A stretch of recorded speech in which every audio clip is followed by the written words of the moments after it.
It all started one rainy April afternoon. I was playing video games with my brother. We shared a gaming console we had gotten for Christmas the year before.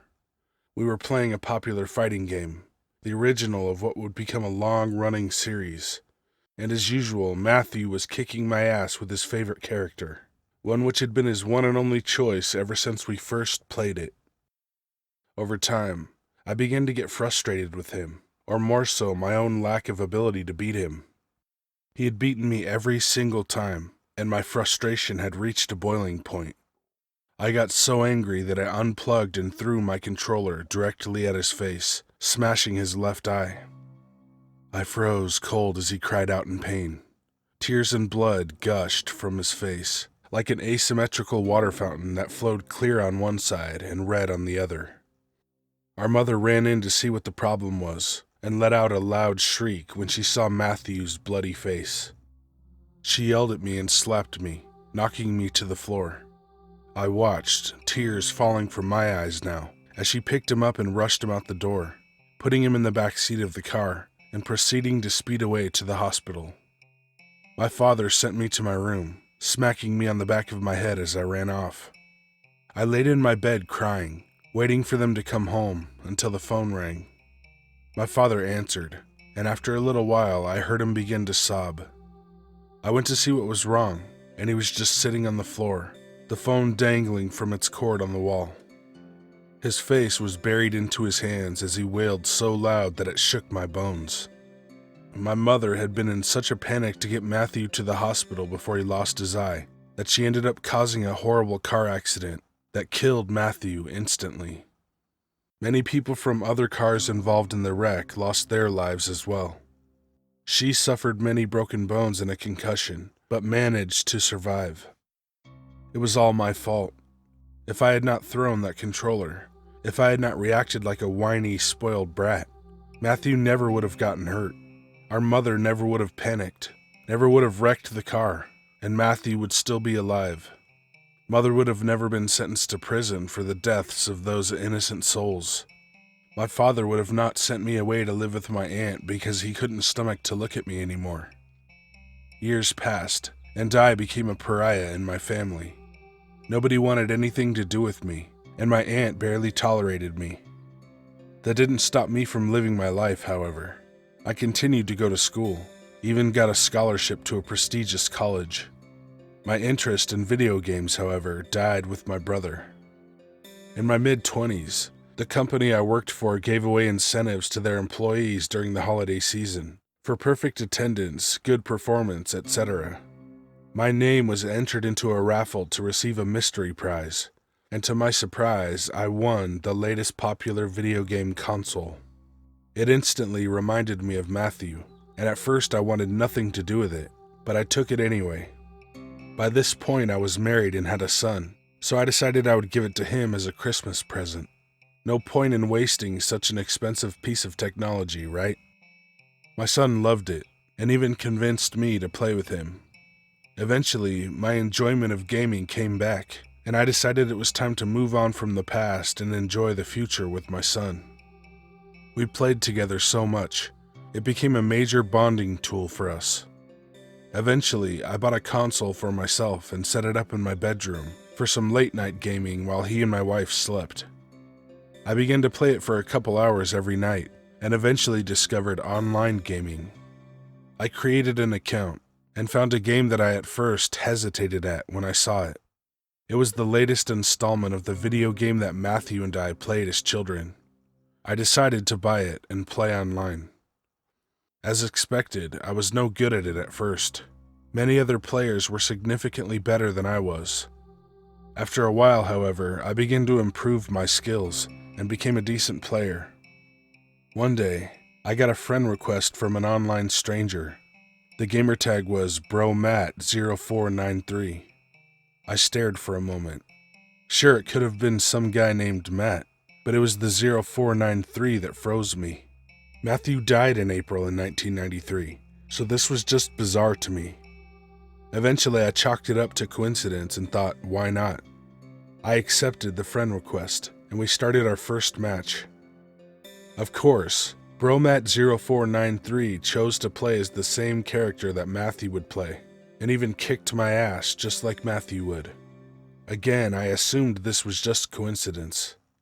Now, the unique thing about this game series is at the end of the match, the winner would kill the loser, whether it was just beating them to death or full-blown murdering them with swords, guns, etc. In our first match, Bromat0493's character burned mine alive. After the match was over, he disconnected from the server, so I logged off and called it a night. The next day I got a call from my aunt. We hadn't spoken in years, but she said that she felt I had the right to know. My father's house had caught fire, and he died trapped inside. I attended the funeral, but even then the rest of my family were distant to me. I even saw my mother, who was able to attend on furlough, but she looked at me, said nothing, and looked the other way. A couple of months later, I saw Bromat0493 log on. I sent him a private message, asking where he'd been, but he never replied. He simply initiated a match. He beat me. This time, his character impaling and then hanging mine. Once again, he disconnected from the server. The next day, I got a call from my aunt, same as months prior. She was crying as she spoke, telling me that my mother was murdered in prison. A prisoner had stabbed her and then hanged her in her cell. I dropped the phone and sat down. This couldn't be a coincidence. Both of my parents were now dead, killed in the same ways my characters would die against Bromat0493. As ridiculous as it sounded at first, I knew deep down that there was a connection. For months, I logged on every night looking for Bromat0493 to log on. I searched for his gamertag on the internet in case he had any social media accounts with the same tag. Nothing. I asked around on online forums if anyone knew anyone with his gamertag. Nothing. Finally, one day, he appeared. I messaged him, demanding he tell me the truth. Was he my brother? Had he survived the accident somehow? Where had he been all these years? Why did no one know? And most importantly, why and how did he kill our parents? Suddenly, a mic icon appeared next to his name. He began to speak, and it was Matthew's voice, the same child's voice from all those years ago. He informed me that we would play one last match. If I lost, another family member would die. If I refused, I would die. But if I beat him, he would leave me alone. Our match began, and I put everything into it. I never took a video game match so seriously before in my life, not even all those years ago when I started this nightmare. It seemed hopeless, but with one sliver of my life bar remaining, I did it. I beat him. For the first time ever, I beat him, and now this nightmare would end. When it was time to deliver the killing blow, however, I did nothing. I let his character fall dead on his own, worried that by actively killing him, someone else would die in the exact same way. He logged off, and that was the last time I had heard from him. Years passed, and I thought the nightmare was over, but I think I was very wrong. My son is a lot older now, and so he plays much more mature video games these days, including the newest installment of that same fighting game series. This was never an issue for me until last night. I walked in on him playing against a player named Uncle Matt 0493. To my horror, he lost, his character being brutally beaten to a bloody and unrecognizable pulp.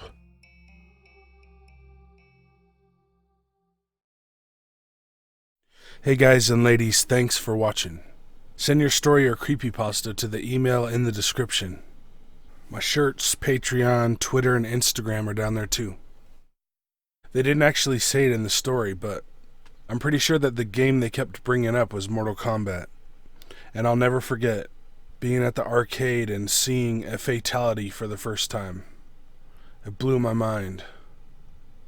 You know, to have a guy rip someone's head off and with their spine hanging down and hold it up was pretty awesome. So to honor Mortal Kombat, I'm going to do a reenactment of me and Ripley going to the car to go for a ride or something. She loves to go for a ride. But this is what I do every day. And I sound exactly like Scorpion, so. I did something else with Raiden from Mortal Kombat in the video True Scary Stories Van, which is pretty funny, so you should check that out. So anyway, you'll hear me and Ripley here in a second. But be good to animals, even people. So. Ja, snämar, bärksbus, hrish. All right, Poops, you ready to do that? Let's go.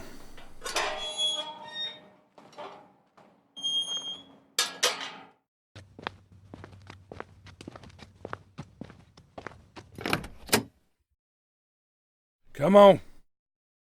Ripley. Get over here! Come here! Ripley. Get over here! Get your ass up in there. Did you hear me talking to you? Did you hear me? You provoke my rage!